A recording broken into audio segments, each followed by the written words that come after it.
Praise the lord. ঈশ্বৰৰ প্ৰশংসা হওক। আহক ঈশ্বৰৰ বাক্য আমি চাম। হিতুপদেশৰ যি জানিবলগীয়া বাক্য আছে, আজি 9 অধ্যায়ত চাম। আমাক কি ইয়াত ঈশ্বৰে জনাব বিচাৰিছে আপোনালোকে মোৰ লগত চাব পাৰিব। হিতুপদেশ 9 অধ্যায় পঢ়ি দিছোঁ। যি নিবুধ সি ইয়ালৈ আহক, আৰু জ্ঞান শূন্য হ'লে তেওঁ কয়। যিবোৰ নিবুধ, যিবোৰ জ্ঞান শূন্য, তেওঁলোকক ঈশ্বৰে মাতিছে। আহা, মোৰ খাদ্য দ্ৰব্য ভোজন কৰাহি, আৰু মোৰ মিশ্ৰিত দাসৰক পান কৰাহি।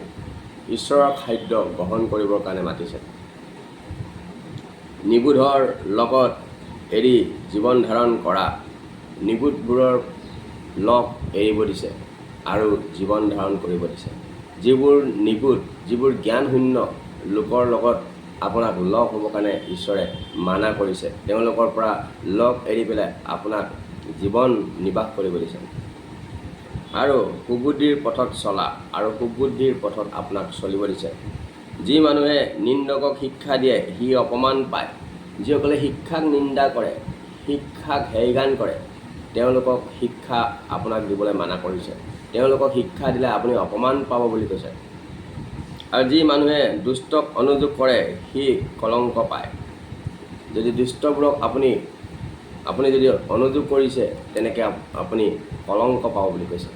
আপুনি অপমান পাব, তেওঁৰ যোগেদি আপুনি বদনাম পাব। তুমি নিন্দকক অনুযোগ নকৰিবা, কৰিলে সি তোমাক ঘিণ কৰিব। নিন্দকবোৰক, যিবিলাকে দুষ্ট, যিবিলাকে শিক্ষাক নামানে, ঈশ্বৰৰ বাক্য নামানে, ঈশ্বৰৰ আজ্ঞা নামানে, তেওঁলোকক আপোনাক অনুযোগ কৰিব মানা কৰিছে। শিক্ষা দিব মানা কৰিছে, আৰু দিলে তেওঁলোকে আপোনাক ঘিণ কৰিব। জ্ঞানবানকে অনুযোগ কৰা, তাতে সি তোমাক প্ৰেম কৰিব। যিসকল জ্ঞানী, তেওঁলোকক আৰু জ্ঞান দিয়ক, তাতে তেওঁ আপোনাক প্ৰেম কৰিব বুলি কৈছে। যিসকল জ্ঞানী, জ্ঞানবানক উপদেশ দিয়া, তাতে তেওঁ আৰু জ্ঞানী হ'ব। জ্ঞানবানক উপদেশ দিব দিছে, আৰু তেওঁ জ্ঞানী হ'ব বুলি কৈছে। ধাৰ্মিকক শিক্ষা দিয়া, তাতে তেওঁ বিদ্যাত বৃদ্ধি পাব। ধাৰ্মিকসকলক, যিসকলে ঈশ্বৰৰ আজ্ঞা পালন কৰে, পবিত্ৰতাত আছে, তেওঁলোকক শিক্ষা দিয়া, আৰু তেওঁলোকে বৃদ্ধি পাব বুলি কৈছে। জিহুৱালৈ ভয় ৰখাই জ্ঞানৰ আৰম্ভণ। ঈশ্বৰলৈ যেতিয়া আপুনি ভয় ৰাখিছে, আৰু তেতিয়াই জ্ঞানৰ আৰম্ভণ আপোনাৰ হৈ গৈছে। আৰু পবিত্ৰজনাক জনাই সুবিবেচনা, আৰু পবিত্ৰজনাক আপুনি জানিছে, তাৰ মানে সুবিবেচনা। কিয়নো মোৰ দ্বাৰাই তোমাৰ আয়ুস দীঘল হ'ব। ঈশ্বৰৰ দ্বাৰাইহে আপোনাৰ আয়ুস, লং লাইফ আপুনি পাব। নিজৰ জ্ঞান বুদ্ধিৰে আপুনি নিজৰ আয়ুস, লং লাইফ আপুনি পাব নোৱাৰে।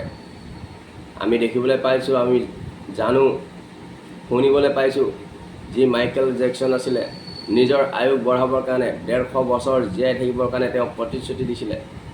আৰু তেওঁ ডক্তৰ, মেডিকেল, ছায়েন্স সকলো নিজৰ ঘৰত লৈছিলে, কিন্তু তথাপিও তেওঁ আয়ুস বঢ়াব নোৱাৰিলে। আৰু সকলোৱে জানে। সেইটো কাৰণে কৈছে যে আয়ুসটো, আপোনাৰ দীৰ্ঘায়ুটো কাৰ হাতত আছে বুলি কৈছে? ঈশ্বৰৰ হাততহে আছে। আপুনি কিমান দিন জীয়াই থাকিব। যদি আপুনি ঈশ্বৰৰ আজ্ঞা পালন কৰিছে, পবিত্ৰতাত চলিছে, পালন কৰিছে, তেনে ঈশ্বৰে কৈছে আয়ুস দিওঁতাটো ময়ে হয়। আৰু তোমাৰ জীৱনৰ বছৰকেইটা বাঢ়ি যাব, আৰু জীৱনৰ বছৰকেইটা আপোনাক বাঢ়ি যাব। কম সময়ত, কম বয়সত আপোনাক ঈশ্বৰে মৰিবৰ কাৰণে নিদিয়ে, মৃত্যু হ'ব নিদিয়ে। তুমি জ্ঞানবান হ'লে নিজৰ মংগলৰ অৰ্থেই জ্ঞানবান হ'বা। আপুনি যেতিয়া জ্ঞানী হয়, ঈশ্বৰে কৈছে, তেতিয়া নিজৰ অৰ্থেহে আপুনি জ্ঞানী হ'ব। আপুনি জ্ঞানী হ'লে আপোনাৰে লাভ আছে। ঈশ্বৰৰ লাভ নাই, বেলেগৰ লাভ নাই, আপোনাৰে নিজৰ লাভ আছে। আৰু নিন্দক হ'লে অকলে তাৰ ভাৰ বাবা। আৰু যদি আপুনি অজ্ঞান হৈছে, তেনেহ'লে তাৰ ভাৰ অকলেই বব পাব বুলি কৈছে। এই সুন্দৰ বাক্যৰ যোগেদি ঈশ্বৰে আমাক যি জনাইছে যে আপুনি জ্ঞানীসকলক জ্ঞান দিয়ক, তেওঁলোকে আপোনাক সন্মান কৰিব, মৰম দিব। কিন্তু অজ্ঞানসকলক জ্ঞান আপোনাক দিবলৈ মানা কৰিছে, দিলে আপুনি অপমান পাব। সেই জ্ঞানীসকলে আপোনাক কেতিয়াও সেই জ্ঞানৰ সন্মান নিদিয়ে, উল্টাই আপোনাক তেওঁ অপমান কৰিব, বদনাম কৰিব। সেইটো কাৰণে ঈশ্বৰে কৈছে। আৰু আয়ুস যদি বিচাৰিছে, তেনে ঈশ্বৰৰ আপুনি পালন কৰক। ঈশ্বৰে আপোনাক দীঘল আয়ুস দিব। ধন্যবাদ দিছোঁ। সুন্দৰ বাক্যৰ যোগেদি ঈশ্বৰে আমাক যি জনালে, তাৰ বাবে ঈশ্বৰক ধন্যবাদ দিছোঁ। আহক মই আপোনাৰ কাৰণে প্ৰাৰ্থনা কৰিম। Praise god. প্ৰভু যীশু তোমাক ধন্যবাদ দিছোঁ। এই ছ'চিয়েল মিডিয়াৰ যোগেদি যিমানে তোমাৰ এই হিতুপতিকৰ বাক্য শুনিছে প্ৰভু, প্ৰত্যেকৰ জীৱনত তুমি আশীৰ্বাদ কৰিবা। তেওঁলোকৰ পৰিয়ালৰ ল'ৰা ছোৱালীৰ জীৱনত প্ৰভু, তেওঁলোকৰ প্ৰভু পৰিয়ালবৰ্গত পিতৃ মাতৃক, তেওঁলোকৰ ল'ৰা ছোৱালীক, তেওঁলোকৰ স্বামী ভাজাক তুমি আশীৰ্বাদ কৰিবা। মই তোমাৰ নামত ব্লেছ কৰিছোঁ in the name of Jesus. দুখীয়া দৰিদ্ৰক খাবলৈ পিন্ধিবলৈ থাকিবলৈ তুমি জাগা যোগাই দিবা প্ৰভু। প্ৰভু তুমি নপুংসকলক আশীৰ্বাদ কৰিবা প্ৰভু।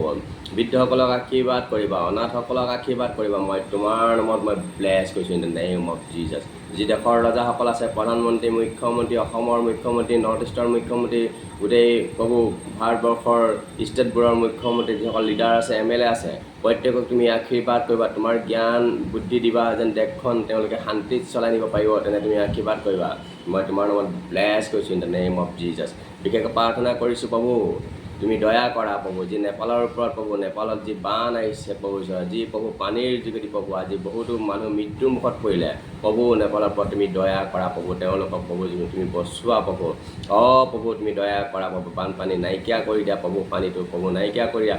তেওঁলোকক প্ৰভু জীৱন ধাৰণ দিয়া প্ৰভু। যদিও কিবা ভুল অপৰাধ হৈছে সকলোবোৰ তুমি ক্ষমা কৰা। মই তোমাৰ নামত ব্লেছ কৰিছোঁ in the name of Jesus. ধন্যবাদ দিছোঁ। তুমি প্ৰাৰ্থনা শুনিছা, আশীৰ্বাদ কৰিলা, তাৰ বাবে ধন্যবাদ। প্ৰাৰ্থনা যীশুৰ নামত কৰিছোঁ। Amen. Praise the Lord, praise the Lord, praise the Lord. ধন্যবাদ দিছোঁ।